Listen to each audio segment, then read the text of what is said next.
check yourself as a leader. What was good yesterday may not be good tomorrow or good today. So you constantly just have to make sure that you're looking at the way you're running things, you're looking at the culture you're building. Welcome back to CFO Weekly, where we're talking with financial leaders about how to build efficiency in their teams, create time for strategy, and ultimately get results.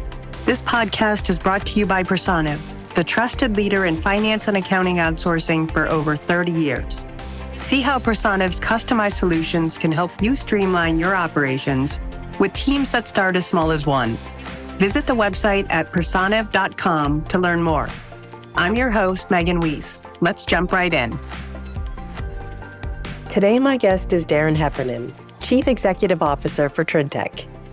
Darren joined Trintech in 2001 and has held a number of strategic and corporate development roles during his tenure, including CFO and most recently, President and COO. Driving numerous acquisitions and expansions into new markets, Darren has been instrumental in leading Trintech's growth strategy as both a public and private company.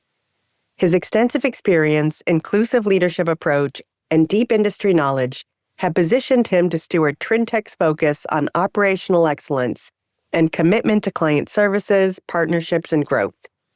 A passion for technological excellence and a drive for superior performance are embedded in his DNA. Darren has spent over 30 years in finance and operational roles, driving innovation, and is a fellow of the Association of Chartered Certified Accountants, and has previously sat on the Financial Executives International's Committee on Finance and IT. Darren, thank you very much for being my guest on today's episode of CFO Weekly. Megan, it's great to join you. I'm looking forward to our conversation. Yeah, I'm excited about this one. Today, we're going to be talking about adapting leadership incentives for the new generation of the Office of Finance and the C-suite. And Darren, I'm looking forward to learning about you and your experiences and more about this topic. So let's jump right in. Yeah, let's go for it. So Darren, you've had a remarkable career transitioning through various leadership roles across finance and operations. Can you walk us through your career and then maybe give us some insight into what initially sparked your passion for financial leadership?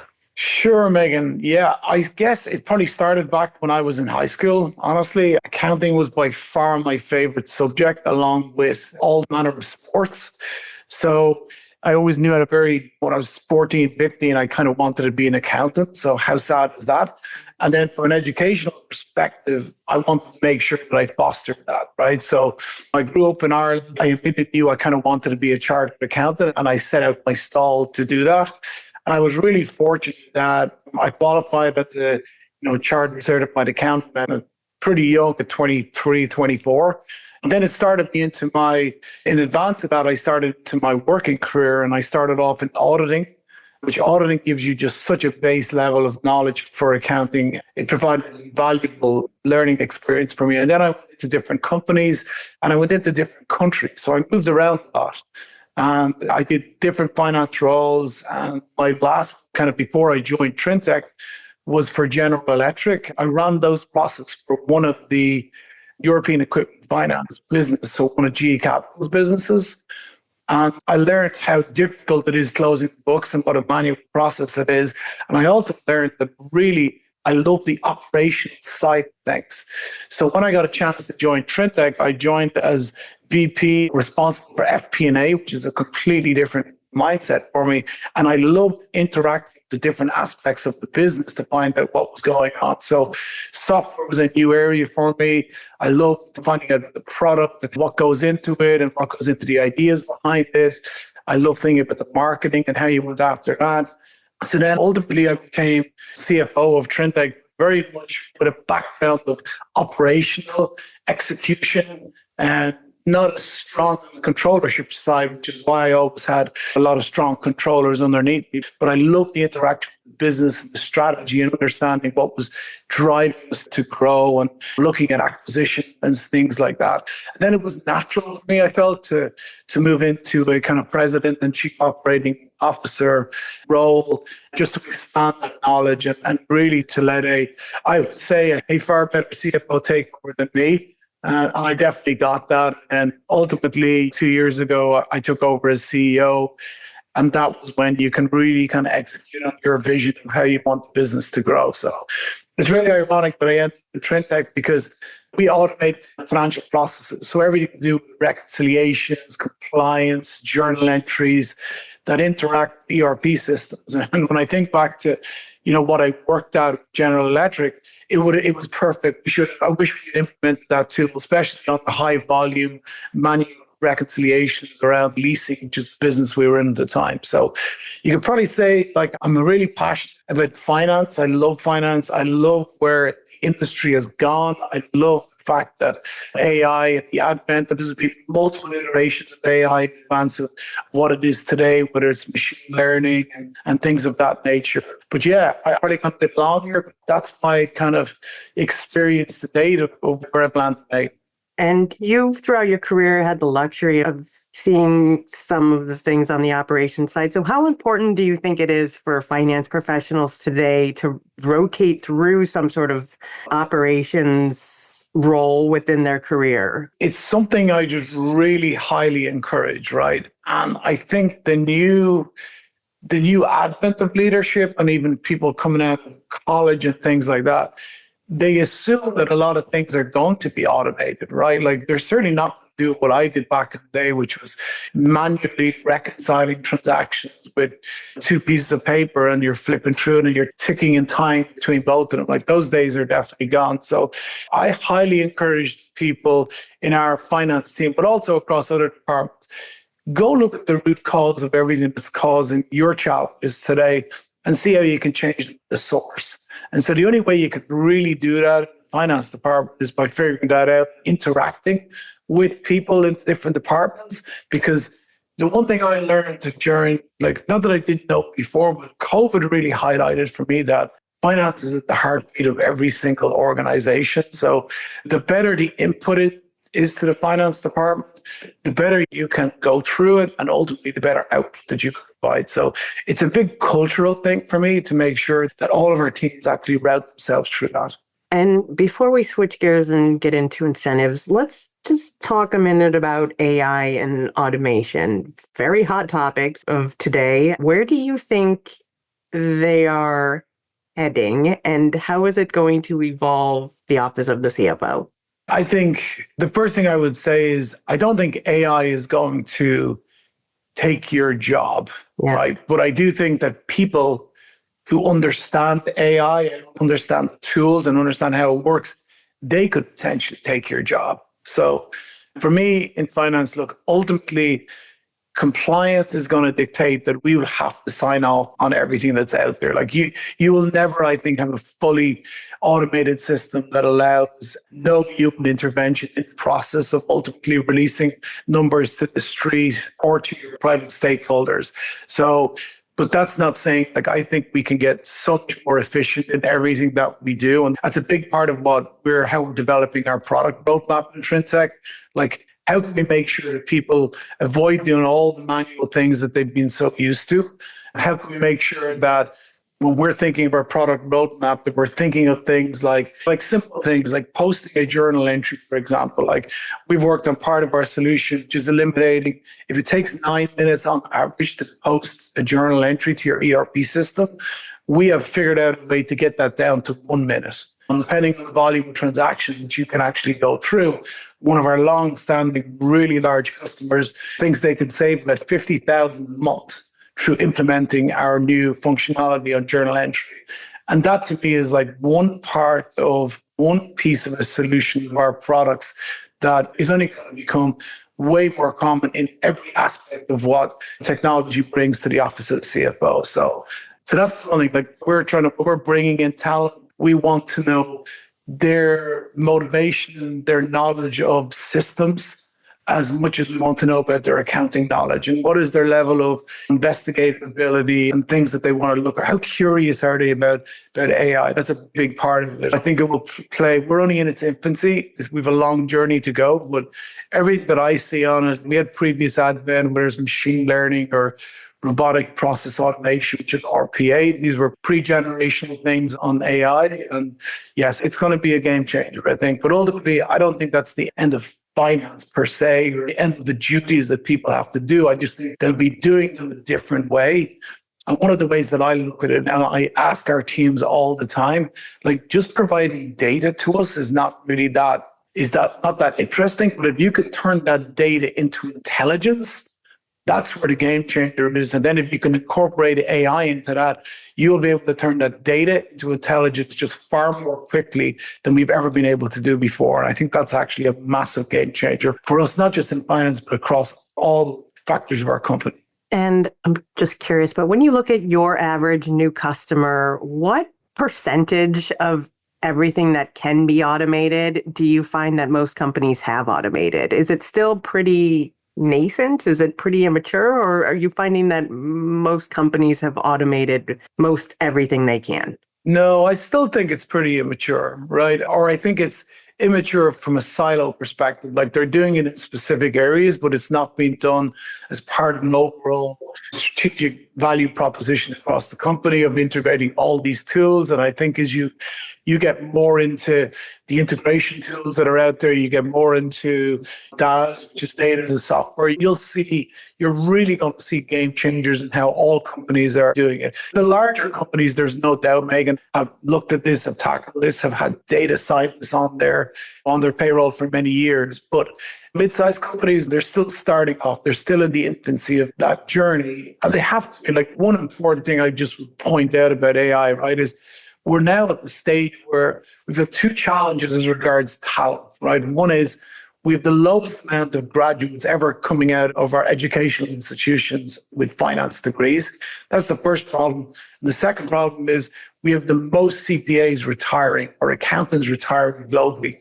And so the only way we're going to be able to fix this from a productivity perspective is by embracing technology, and AI is going to be a big part of that. Like the accountants of today don't want to do what I did years ago. They don't want to work a lot of hours all the time on doing mundane, boring tasks. They want to be involved in the exciting things about developing business, focus on the strategy, adding value, learning from their leaders, learning from their peers, really understanding the business. And I think in a lot of ways, accounting is really a jumpstart to somewhere else in the business, like it was for me. Like, it's my passion, it's my jumpstart to get into operations and ultimately to be the CEO of this great company, Trintech. But like, it all started with understanding what finance is the heartbeat of everything we do. And let's switch gears now and talk about leadership incentives. So the leadership incentives that worked in the past likely don't resonate with the younger generation of CFOs and executives today. So in your experience, what types of incentives or leadership structures do you find most effective in motivating younger generations?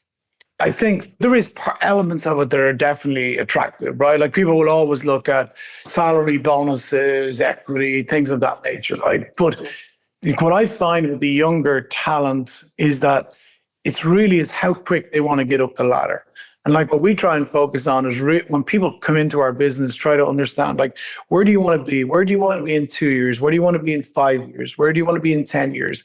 Some of the questions they don't know the answer to, but at least getting a feel for where they want to go gives us an idea of what we should invest into them as regards the tools that we're going to do, the training they're going to go through, the mentorship programs that they're going to go through. So that to me makes a big part of the incentive side, is making sure they can see that Trintech can provide a real career path for them and in whatever area they actually want to go. And if they don't know where they want to go, we have a kind of a program to help them figure that out through. Our executive team are all mentors to a large amount of our employees. We do employee surveys, EMPSs all the time. We do employee surveys every year. It gives them a chance to really tell us what's going on and where they want to be. So career advancement is a big part. Work-life balance is massive. Like, I think I said it earlier, but like, when I went into the accounting profession, I knew weekends were going to be off limits when it was the end of a month. I knew holidays were off limits. The youth of today, for want of a better word, just don't accept that. And you know what? They're dead right. I think I was the one that was a bit foolish back in the day, but I wasn't alone. And they just look at it from a completely different perspective. And I think that's actually really positive. When they're working, when they're off, they want to joy life. So you've got to make sure when you build that into any incentive programs that you set for people. But ultimately, it's about building a culture that people want to work in as well. Like that's so important to make sure that they feel they've got a home, no matter what their background is, that they feel that this is a big place that they can foster their career and drive themselves forward for personal and professional gain. And you mentioned having had experience at GE, which is pretty famous for their leadership development program and their rotational programs. Have you implemented anything like that at Trintech? I don't know if I've been as bold as kind of some of the GE initiatives, but then a lot of the GE initiatives were they were cultural aspects, right? Like there was a famous one where I was there when Jack Welch was the leader, and his idea was that the bottom 10%, for example, should leave every year. For me, on a performance basis, it's about setting the culture to know that if you perform to the best of your ability, which is in line with the expectations that have been set, you will develop a career inside Trintech. What I tell our employees all the time is, and I say this repeatedly on our in the know meetings, like at least once a quarter, you'll hear me say this, is that, look, we're building a company with a specific culture for high performance and driven by data. It's not for everybody. If this is not something that you are passionate about, if you don't believe in our mission, in our values and what we're trying to do, you shouldn't work here. Like I truly believe that people should come into work every day motivated by their sense of purpose and hope of what they're going to achieve for that day, for that week. And if over a consistent period of time, you're struggling, right? In my mind, you shouldn't put yourself through that. It's not the right place for you. You should figure out what makes you happy. Life is too short. So go do something that makes you happy. And I'll help you do that. I've told them, I've offered our HR staff to people if they want to help look for different careers if it's not for them. So I'd like to think that's maybe part of the kind of GE, because GE definitely did, and I think currently still do, like care about people. But it's going to tell you a funny story, Megan. Is one of the reasons I joined Trintech is the year end for GE was the end of December. So like there was no such thing as taking time off pre the holidays or during the holidays or anything like that. And when I was interviewing to come to Trintech, our year end is January. So like, do you believe that was one of my motivating factors to go, you mean to say that I can be off over the holiday period? And the answer was yes. I said, okay, that is definitely a big factor of why I chose to do something completely different.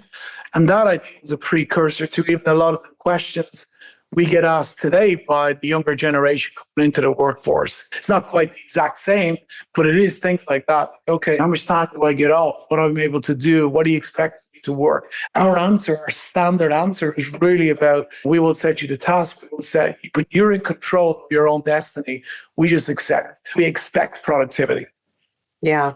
I agree. I think 40 hours is a lot of time to be doing something that you don't enjoy or absolutely love. Yeah, life's too short. Like, why would you want to do something you don't enjoy doing? Like, I'm sure you enjoy your job, right? Like, you get to talk to people all the time and get different views about different topics. Like, that must be fascinating for you because no day is ever the same, right? Like, and mine is the same. Like my day now is I will plan on doing whatever it is, 10 things every day in the morning. I'll come in and I'll go, I might get to none of them because something else is going on.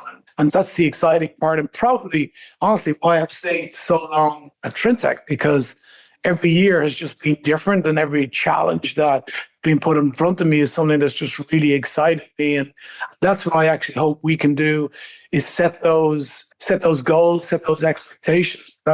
And a young person who's looking for a career that they can come to Trintech and know that this is something that they can have longevity in their career and be challenged in multiple different roles. And like, it's amazing when I think of our employee base, how many of them have moved through multiple different departments, and even people who have left and then have come back. Like, we've got a bunch of boomerangs that have come back and saying, you know what, I didn't realize what we had here. And I think of us, we need to do a better job of kind of explaining to our employee base of kind of the good things that we have, and then also the challenges that we have, because like, there's nowhere's perfect and we have our challenges the same as everybody else.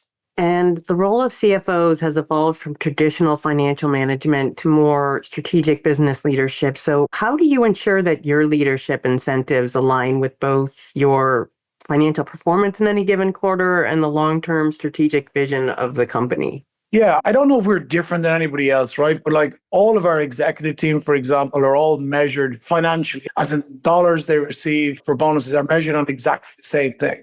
So they don't have different financial incentives to perform different to the goals of the financial goals of the company. What they do have different, obviously, is the goals as their respective functions, but they're all set as collaborative goals that they culturally have to work with each other. Look, the most important part for me when I put a team together, including our CFO, is just making sure that you've got a team that wants to work together, that can gel personally together, that just has the same passion for the end goal, whatever that end goal may be. And that we measure ourselves like all on KPIs. Like as I think I said earlier, we are a very data-driven organization. So like whether we're looking at new products, marketing, leads, campaigns, sales cycles, even all the normal KPIs associated in the finance department. And we look at them all, we measure them all, we look at them as a team, we talk about how we can help each other. We look at our NPS, our customer NPS. We drill in together as a team to see how can any of our functions change it if it needs to be, or double down on it if it looks good. So that to me is probably one of the key things. And obviously looking at things on the long term, like you have to have for your executive team and particularly your CFO longer term goals as well, and to make sure that people are not thinking of it in a short term way, because short term is no good for anybody when you're trying to build longevity and go after mission, the goals of the company. And you touched on this a bit, but cross-functional collaboration has become increasingly important. So have you had to adapt incentives at all to foster a culture of collaboration, or how is it like I versus team? I don't know if I would say like incentives as in financial incentives. Like we've got like quarterly awards that we give out based on our values, right? And those are definitely weighted towards people who have cross collaboration between teams. And they're generous incentives for everybody in the company to go after. I do think that you can't achieve, in my mind, and this is probably based on my experience of making sure I understood all different areas across the business. I don't believe that I could do my job to the best of my ability if I didn't have that. So we culturally try and drive that into everyone in our company. Like, go spend time understanding, like, why are customers calling our support desk? What's causing that? What's the solution that our support members are telling? Like, listen to a business development person on the phone trying to attract a new prospect. Even if you're in finance, like, this will help you understand what drives the various people in the company on, so that you can ultimately achieve your objectives. Right. And again, across our business, like as I said, our bonus plan for everybody is financially set up on our financial goals, but the execution of your tasks and determine how much you get paid on the back of that. So you kind of have to really collaborate with people across the business to really achieve your goals. And we have deliberately set it that way. And the next generation of leaders in finance is more tech savvy and data driven. So how do you incentivize the finance team to not just manage costs and revenue, but actively use data to inform decision making and even drive innovation? That's a great point. I love it, because one of the things that I've always been a big believer on is, like, you got to try something, right? Like, just don't be afraid to fail. Like, I can guarantee I've made enough mistakes in my career over my lifetime. But I've worked with some great leaders where they built an environment where it's allowed me to make some mistakes. And that's what we try and do, like, especially with our finance leaders, right? Like, I want them to try new tools. I want to make them available to them, that if they believe it can make them more productive, go try it. Like, there's so much technology out there now in the office of the CFO. Like, we actively encourage, go sign up for a POC, go get a temporary license, go see if it makes a difference to your life. Like, whether it's Microsoft Pilot, Copilot, just go try it. right? Like, see what difference it makes to you. We run that through our security team. He's the custodian. The leader there is the custodian of what tools come into the business. Once they go through, that person and his team make sure that the security perspective, it's all signed off. We really do encourage that. Like, we've got our main platforms, whether it's ERP or FP&A or close management, we use our own software, but there's a lot of other things that we highly encourage them to just really experiment and see where it takes them. So I love the curiosity aspect of bringing new talent into our company and providing an environment for existing people, because we've got a lot of people who've been there for a long time. I just want to make sure that they know it's safe to try something different and don't have that attitude of the answer to the question being, well, why is it done that way? Well, it's done that way because it's always been done that way. Challenge yourself, like get your colleagues to challenge yourself. And actually earlier today, I was on a different meeting and I said to somebody, you know what? I said, stop sending out that report, because they've been sending out this report for so long, right? I said, stop sending out, in about a month, go back and see who asked you for the report. So like, I want people not to do things because they've always done these things, and embrace the tools to make them more productive, makes their jobs easier, make their lives easier. Ultimately, it's more fun to do it that way. Completely agree. And the younger generation is driven by purpose and values, whereas maybe 20, 30 years ago, that was really not even a thing. So how do you adjust leadership incentives to reflect this shift, ensuring alignment with the company's culture, sustainability goals, and corporate social responsibility initiatives? These are all terms that I'm not even sure they existed when I started my career 25 years ago. No, they definitely didn't. I'm probably the same. I'm probably a bit before you, but they definitely didn't exist, right? Or if they did exist, nobody really paid any attention to them. But like, we've got strong kind of DEI initiatives inside Trintech, right? Like, we don't measure or set ourselves goals that X amount of people of a certain background, but we're very aware of it, and we want people to be who they want to be. And we've set up like a lot of, we call ERGs, which are employee resource groups. And like 35% of our employees actually participate in these employee resource groups. And they could be anything from BIPOC, which is called Black, Indigenous, and All Peoples of Color and Allies. There's pride groups that are in there. There's women of Trintech that are in there. There's different abilities of Trintech, such as if you're neurodiverse or learning difficulties. Like, there's all different groups that we allow people to be part of. And you can actually suggest, if you want to set up a new ERG group, you can set it up. We've seen that's really attractive to people, attracting talent. It's a big deal for them, right? And we monitor this by like twice a year. We do ENPS, make sure, is our employee net promoter score going the right way? Do people enjoy working in Trintech? Are we providing the right environment? We do employee surveys once a year. We ask like specific questions based on a multitude of different things, but it includes respect, it includes attitude for different values. And like, that's the one thing that I kind of pride ourselves on, right? That just be yourself. And it goes back to what I said earlier on. You need to be in an environment where you're happy to be in the environment and you feel that you can get the most out of yourself.